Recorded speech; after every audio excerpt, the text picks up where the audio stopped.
I think the speed of China's development is amazing. What do you think the Chinese people are actually doing different? Oh, that's a good question. I don't know. I don't know what they're doing. I don't know how they do it. I think they are more disciplined than we are. I think first of all, it's you need to understand at least partly the Chinese culture, right? So to be very polite, right? Especially when it comes to an invitation. If you go to an invitation, sometimes there's serious drinking involved because that means you are open to your partner, right? Right, that's And true. your business partner. So, yeah, sir, briefly introduce yourself, your name, where you're from, and how long you been in China? Okay, great. Hi guys, I'm Hanno from Germany. I'm since three days in Shanghai, but I'm moving to Inner Mongolia tomorrow, right? So, Also, this is your first time in China. no. That's my, I would say, eighth time. Yeah, traveling quite often to China. Why? What do you like so much about China that you've been coming here for 8 times already? Yeah. What's so special? Work. That's What's so the work. special? The work. Manufacturing is Okay. incredible in China, but also people, right? And innovation.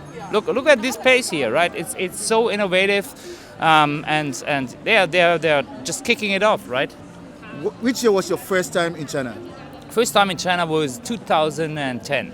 2010. So But it was quite different. 15 years ago. Yes. The differences you can see now, 15 years ago, It's- as compared to now. it's Can you now- give us some two major differences you can see now? Exactly. The first thing is everything's digital, right? Payment without money is without a phone is not possible, right? So you can just pay digital. Second thing is that it's so much rush, right? So everybody's rushing, bang, bang, bang, and every shop is open at any day in the year, right? So except Christmas, maybe, or Chinese New Year, but that's completely different than 15 years ago, right? So. I have never been to Europe before. You as an European coming to China, what are some of the differences in terms of the culture and the way the people behave in China as compared to Europe? I would say the people in China are very focused, right? So they are super structured and they are, I would say, targeting everything they want, they get, right? So no matter how long it takes and how many Chinese it takes, they get it. While in Europe, we are often, let's say, hesitating a little bit and then saying, okay, let's do it or better do it not. So that's the main difference in China. So, and then there is also, I would say, a with respect to the equality between woman and man, right? So that's perfectly made in China, right? So there is no big difference, also in salary, right? In education, at least in I would say, in towns like Shanghai or other regions, but also in Inner Mongolia. So they carry both one part of the sky, right? That's what Mao was saying. So that's different to some of our European countries or other countries in the world, which I've been. You've been traveling to China for 8 times already. People back in Europe, in America, in other parts of the world feel like products from China, products or goods from China are not of good quality. What is your view of that? I think that has dramatically changed, right? So I've just visited the CBST, which is the Chinese beverage exhibition here, which ended yesterday. And I can see there is a huge quality improvement during the last 20 years, and now I would say, we are manufacturing here in China, right? Right. There are food machines which are sold everywhere in the world, so I would say that the quality made in China is comparable to the best qualities in the world, right? So. Now, I see the innovation when it comes to the EV technology, the electric cars. In China, you see a lot of these EV cars. Is it the same in Europe? I've never been to Europe, so No, we are decades behind, right? So Really? yes, exactly. You can say why everything is here is digital, right? And our big, I would say, exporters or manufacturers of cars, they are selling a lot here in China, right? Also e-cars, but I would say they're selling less than a tenth in Europe, right? So China is really hungry for this type of cars, especially luxury cars. Well made and a good price position. On the other side, they are also manufacturing well-made electrical vehicles. You can see everywhere here, right? So it's all electric, right? So you don't hear any voice, any sound, right? So because it's pure electric. And I think like EV is the future, right? It's good for the environment. Yes, yes. So And if you are to own one EV car, which one are you going for? I would go for Volkswagen. Volkswagen, I would say i7. I had it as a taxi several times here. Wow, what a wonderful car. And it's affordable. Has a distance of, 500 kilometers. So that's the range. Wow, that I would go for. I think the speed of China's development is amazing. What do you think the Chinese people are actually doing different? Oh, that's a good question. I don't know. I don't know what they're doing. I don't know how they do it. I think they are more disciplined than we are. Yeah, I think the Chinese people are more disciplined. I mean, the spirit of hard work in this country is amazing.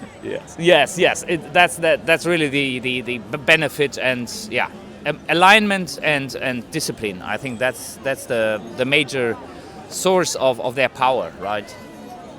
Traveling within China, as a foreigner, I know you face a little challenges. What are some of the challenges of doing business here and as a foreigner traveling within China?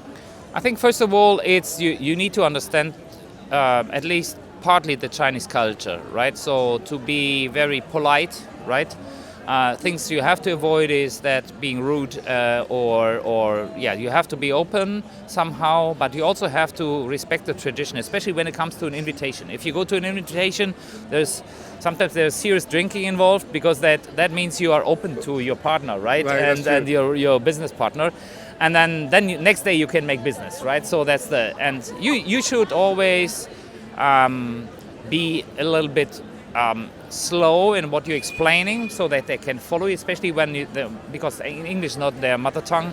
And then, that's further on with the normal business behavior. You have to look at the contracts, at the IP as well, right? So, but I've seen that patents and so on, they are well enforced in China. So also Chinese companies, they are looking for these IP protection, and they are prosecuting it if you're trading or if you're manufacturing against it. So I think it's more the way you enter to a Chinese businessman, right? So how do you get into the business? How do you know them? So you can, and that's the best thing is you have a contact in China, and then he knows somebody, and then that goes on. So by personal relationship. Personal relationship. Yeah. What is the good aspect of doing business in China in 2025? In 2025, I think the good aspect is that you can rely on a well-developed manufacturing and logistic network, right? So the major hubs here are amazing. Transporting and costs are, I would say, I would not say low, but they are quite affordable. And so whatever you do, you can get it where you want it, right? So I would say that's the best benefit in 2025. And on the other hand, you have, I would say, urban life. You have a lot Europeans here, but also from the US, from Africa. So also there are already established business streams, right, where you can hook on and participate. What is the message to people coming to China in 2025? Oh, the message is, come in, enjoy it, love it, take a deep dive into the culture, right, and visit a museum, have one of these wonderful coffee shops here. They have, amazing coffee shops here, and enjoy the Chinese culture with a good food in the evening, with a good dinner, traditional one. So that would I recommend.